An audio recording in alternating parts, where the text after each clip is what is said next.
When my fellow Egyptians rose against dictatorship, I was out of the country.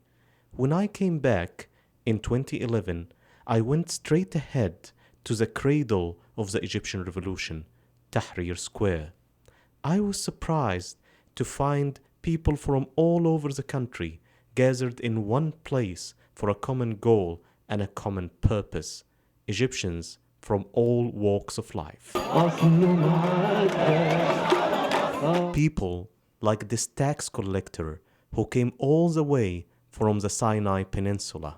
دور في شمال سيناء هناك أول باب عملنا مظاهرات طلعنا الأمن من رفح والشيخ زويد والعريش وقفنا بدور كبير يعني مع القيادات حجمنا الناس وكنا عاوزين نعدي نيجي هنا للميدان بأكثر عدد وجينا شاركنا هنا برضو في الميدان جينا كأننا أفندية سألونا رايحين فين قلنا رايحين نشتري حاجات فلغاية لما جينا الميدان غيرنا باللبس بتاعنا وشاركنا هنا في الميدان قعدنا بتاع 7 أيام وإحنا قاعدين ورا هناك.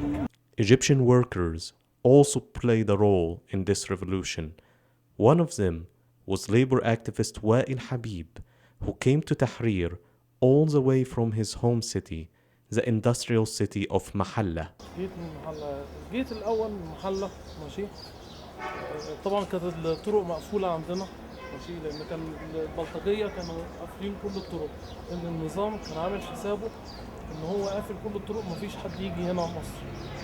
بس نزلنا الميكروباصات اللي احنا كنا جايين فيها نزلت في قلب الغيطان، مشت في قلب الغيطان لغاية ما وصلنا لغاية القاهرة، ومن القاهرة نزلنا كملناها مشي.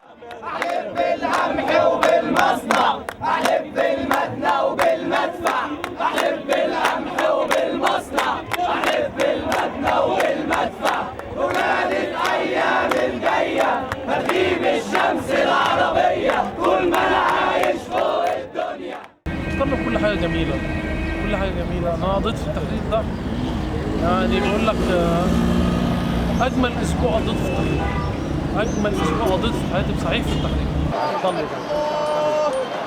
احنا كلنا هنا ايد واحدة، الكلمات الشعارات اللي احنا كنا بنقولها ايد واحدة ايد واحدة، كل الشعارات وكل الفولكلور الجميل اللي كان بيحصل كان حاجات جميلة. حتى لما حبوا يصرفوا العفريت بتاع مبارك كل شيء كان له معنى وله طعم. Ali Saleh is the last survivor of As-Salam ferry, a naval disaster that took place during the Mubarak reign and resulted in the deaths of 1,200 people. العبارة بالنسبة لشعب مصر كله كانت الناس في حالة من حالات التخدير. ساعة العبارة كان في ماتش مصر وكوردوفار، كانت الناس أهم حاجة النتيجة عندها كام وكام. كنت أتخيل أن هذا الشعب أبداً أبداً لن يفيق من نومه وسباته العميق، نوم جامد جداً وخلاص الشعب استسلم للمذلة، استسلم للمهانة، استسلم للإهانة، ولكن أخيراً اشتعلت ثورة 25 يناير. يوم 28 كانت هوجة في كل المحافظات. أنا من محافظة الفيوم، كان في نفس الثورة انطلقت من محافظة الفيوم، وبعد كده جينا إلى ميدان التحرير مهد الحرية، واستمرت الأيام. كل شيء كان له معنى وله طعم. لما سندوتش الفول، قصدي سندوتش الكنتاكي، لما الناس كانت بتقسمه مع بعضيها كان له طعم. لما كان واحد يقع كان اللي جنبه يحس بيه. معمول مستشفى ميداني في عند باب الروح، لان هو كان جابوا بعض الدكاتره برضو من الشباب اللي هو تطوع اللي هو يجي يخدم الناس هنا. افتكر ان احنا نمنا يعني حتى من غير غطاء ده اللي بفتكره يعني، والناس كانت ليل نهار واقفين وقفه رجال. فان واحد انت لا تعرفه ولا يعرفك يجيب لك بقسماط يقول لك خد كل، ناس تجيب لك ميه تشرب، لان هم كانوا طبعا قطعوا عنا الميه وكانوا قفلوا المحلات حوالينا في التحرير، فكانت مشكله يعني الاهالي اللي حوالينا ديت اللي في العمارات اللي حوالينا هي اللي كانت معظم امدادات الاكل كانت بتبقى منهم.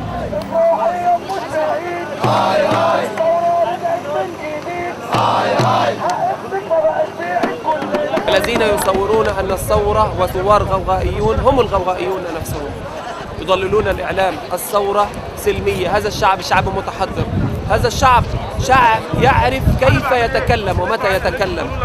هذا الشعب شعب متحضر. جاءوا أمامه هم يقتلون، نقتل بقنابل أمريكية، نقتل بقنابل دخان أمريكية، ولكن مع ذلك لم تقتحم السفارة حتى الآن مرة واحدة. والله كنا حاطين روحنا على كفنا صح، بس عشان نعيش أولادنا واللي وراء أولادنا لازم نيجي نشارك.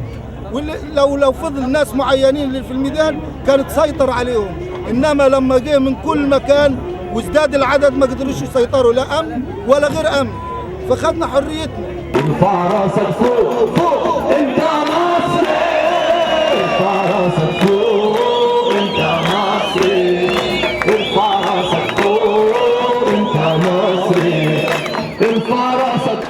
أنا في إحساسي إن الثورة فعلا ربنا هو اللي عملها، وما دام ربنا عملها الثورة دي لابد إنها تنتصر رغم الكيد ورغم الرعب ورغم الذعر ورغم إن هم بيقولوا لنا خلاص مصر هتسقط، مصر هتضيع، مصر أقوى من كل الكلام ده. يعني احنا لسه في دلوقتي مشاكل في وجود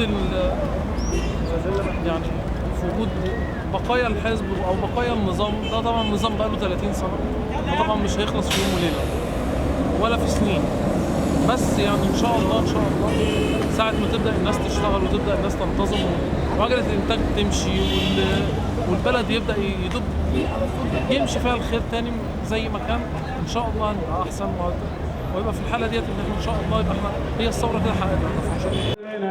ايد واحدة وطلبنا حاجة واحدة، مدنية مدنية مدنية مدنية مدنية.